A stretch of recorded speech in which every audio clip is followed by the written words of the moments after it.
Jadi ini, the power. Ada 3 ancaman utama buat Amerika Serikat. Ini kita ngomong ekonomi ya. Sebenarnya kita ngomong ekonomi sih. Ada 3 ancaman buat Amerika Serikat. Yang pertama Bapak Ibu, itu adalah ancaman kekuatan. Secara militer, Cina itu tidak kuat secara militer. Kenapa bukan ancaman militer saat ini ya, sementara ini ya buat Amerika Serikat. Karena kalau kita lihat dari kekuatan nuklir, Rusia detik ini negara yang punya nuklir paling banyak di dunia. Lebih dari 5.000 hulu ledak nuklir. 5.500 hulu ledak nuklir itu artinya kalau terjadi perang dunia 3 dan dia mau dibom, dia udah punya cukup senjata buat meledakkan semua ibu kota yang ada di planet bumi ini. Jakarta, Tokyo, Washington, Berlin, Amsterdam, lebih dari cukup. Karena dia mau menggaransi kalau gua mati semua kita ini ya. Bagus. Amerika cuma 5.000, peringkat 2. Peringkat 3-nya Bapak Ibu, ternyata kekuatannya cuma 600. Jadi jauh. Jadi ini ancaman pertama. Ini doktrin militer Amerika Serikat. Jadi ada 3 ancaman utama. Yang pertama adalah Rusia, ancaman militer. Oke, masuk akal. Apa ancaman yang kedua? Ancaman yang kedua bukan ancaman kekuatan, tetapi ancaman yang mendesak, urgent threat. Jadi ada power threat, ada urgent threat. Rusia mengancam, iya. Urgent enggak. Enggak mungkin dia nuklir kita, enggak mungkin juga dia ngalahin kita. Tapi kita juga enggak mungkin nyerang Rusia. Nah, ancaman yang kedua adalah urgent threat yang namanya Iran. Namanya Iran.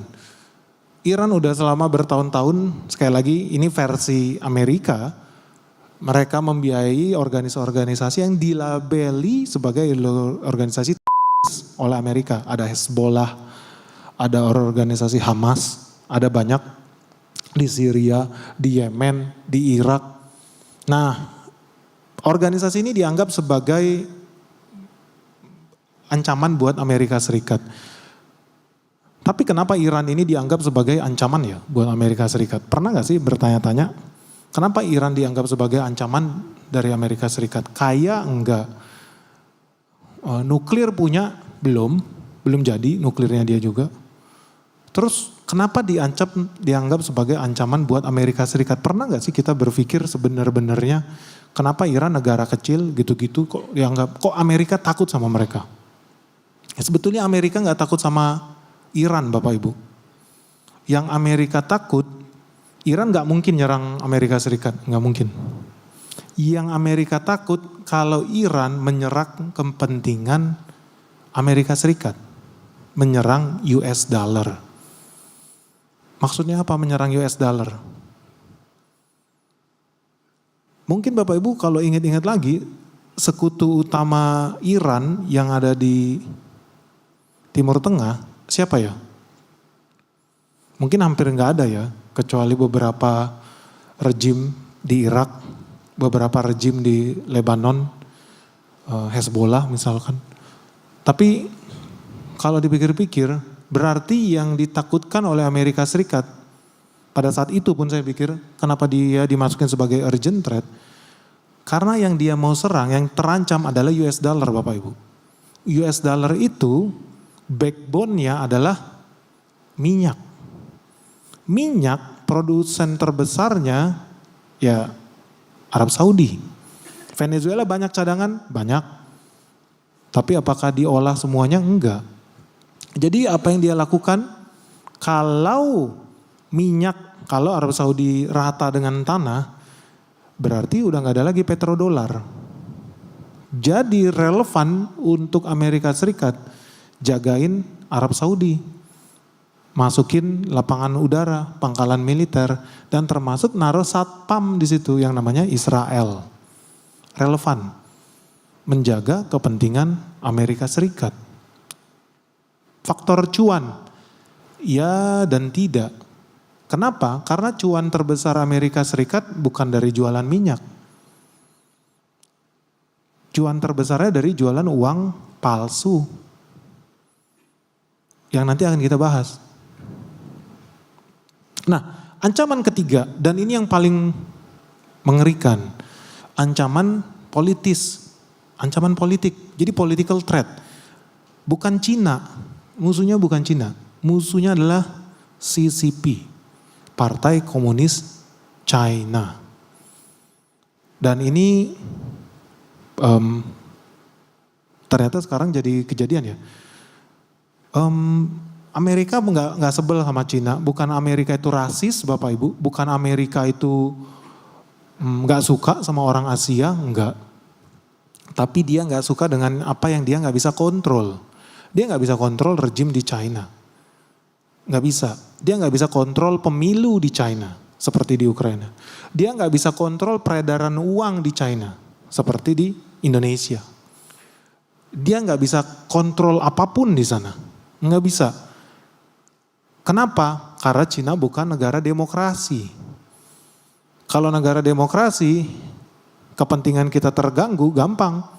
Pemilu selanjutnya, tinggal bayarin aja partai yang mau jalan bareng sama kita, kan begitu konsep negara demokrasi.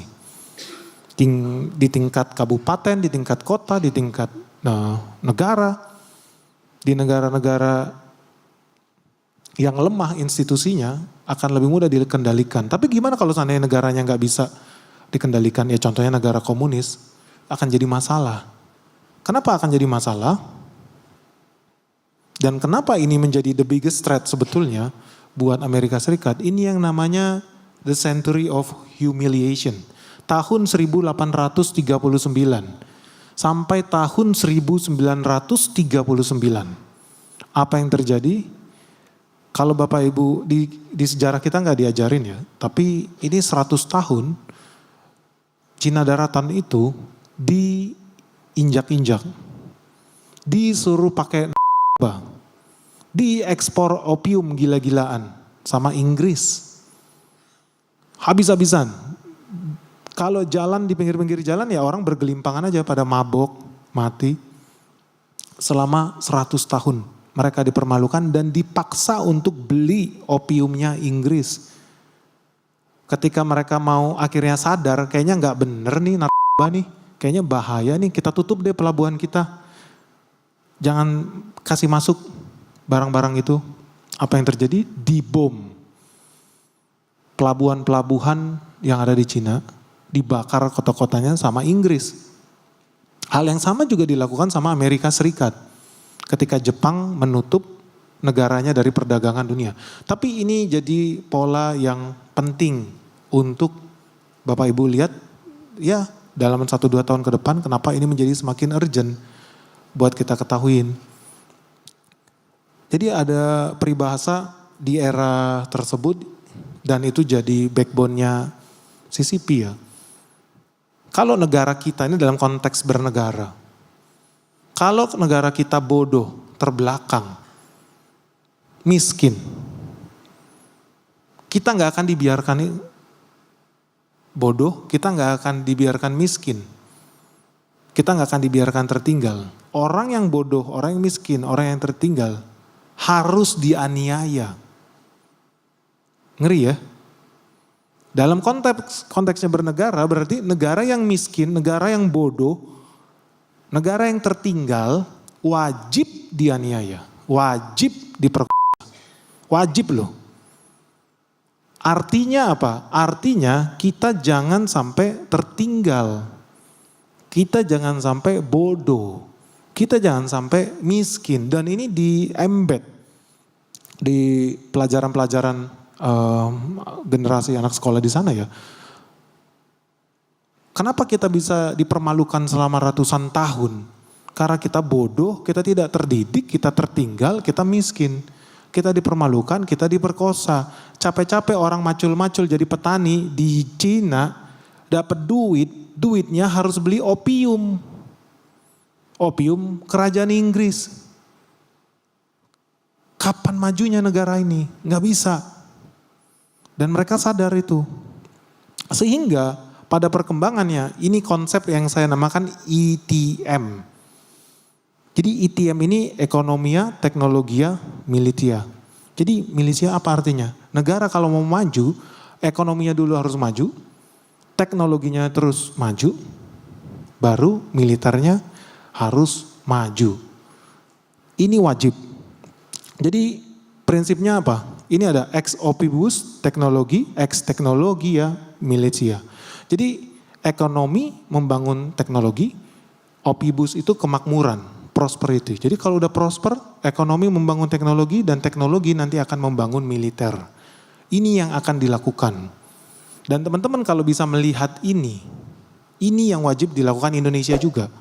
Yang menurut saya ini yang sedang dilakukan oleh China. Dia menjalani filsafat ETM ini.